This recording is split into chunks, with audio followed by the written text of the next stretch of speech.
Hello, this is part 3 on the section for regression for nonlinear data. The last couple of videos have been looking at power functions. Now we're moving on to exponential functions. But it's the same question. I'm trying to find the best fit model of this form, y equals a times e to the kx, that will fit some data. And my criteria, as before, is I want to minimize the error, the sum of the squared error. So just like before, we can define e to be that sum. Remember, it's the actual data value minus the model value. So yi minus a times e to the kxi. Square that difference and add them up.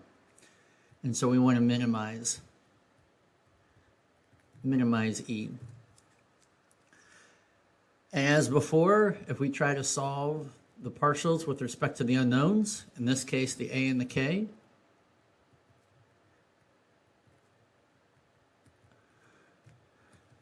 we're going to have a problem. So we'll leave that as an exercise for you to actually work out those partial derivatives and see why that's not going to be easy to solve algebraically.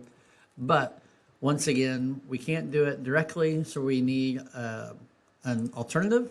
And just like before, we're going to transform the data using logarithms. So if we take the logarithm on both sides, we get something similar to the power function, but not quite exactly the same. The left side is still natural log of y, but notice the right side, I can split this product up again. So natural log of a plus the natural log of e to the kx. But of course, the natural log of e is going to disappear, and I'm just going to be left with the natural log of a plus kx. And so what that means is if I call this capital Y, then I have something of the form capital Y equals kx plus natural log of a. And so what I really need to do then is plot x versus the natural log of y.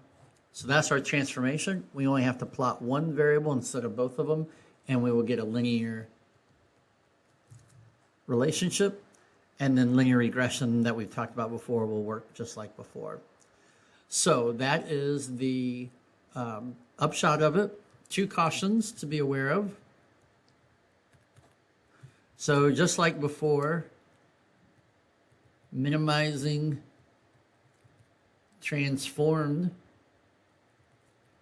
SSE does not minimize the original SSE.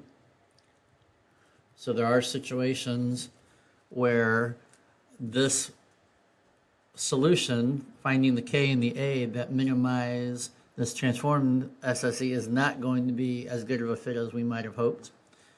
And then the second thing is beware of large x values.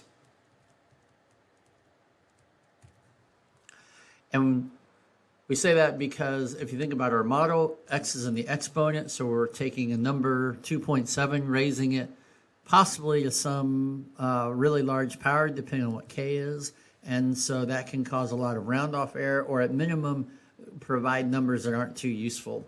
And we'll see that here in an example in a minute.